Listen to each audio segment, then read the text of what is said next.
ലഹരിക്കെതിരെ ശക്തമായ സന്ദേശവുമായി ഓപ്പറേഷൻ തുഫാൻ ലഹരി വിരുദ്ധ ബോധവൽക്കരണ ക്ലാസ് സംഘടിപ്പിച്ചു.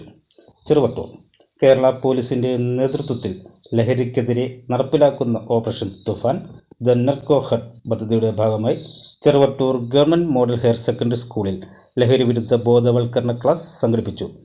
ജില്ലാ പഞ്ചായത്ത് മെമ്പർ PAM ബഷീർ പരിപാടി ഉദ്ഘാടനം ചെയ്തു.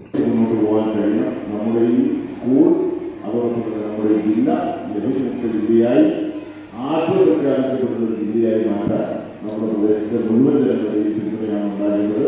ഇപ്പോൾ ലഹരി എന്ന മഹാവിപത്തിനെ തുടച്ചു നിൽക്കാൻ സംസ്ഥാന ഗവൺമെന്റ് ജാഗ്രത. Ward member CK, PTA vice president Yusuf Kabath സംസാരിച്ചു. കുറുപ്പമ്പടി പോലീസ് സ്റ്റേഷനിലെ സബ് ഇൻസ്പെക്ടർ അബി KM ക്ലാസിന് നേതൃത്വം നൽകി. ലഹരിയുടെ ദൂഷ്യഫലങ്ങൾ യുവാക്കളിലും വിദ്യാർത്ഥികളിലും ലഹരിയുടെ ഉപയോഗം സൃഷ്ടിക്കുന്ന ഗുരുതരമായ പ്രത്യാഘാതങ്ങൾ, ലഹരിക്കെതിരെ സമൂഹം ഒരുമിച്ച് പ്രവർത്തിക്കേണ്ടതിൻ്റെ ആവശ്യകത എന്നിവയെക്കുറിച്ച് ക്ലാസ്സിൽ വിശദീകരിച്ചു. സ്കൂൾ ഹെഡ് മിസ്ട്രസ്, അധ്യാപകർ, വിദ്യാർത്ഥികൾ, നാട്ടുകാർ തുടങ്ങിയവർ പരിപാടിയിൽ പങ്കെടുത്തു.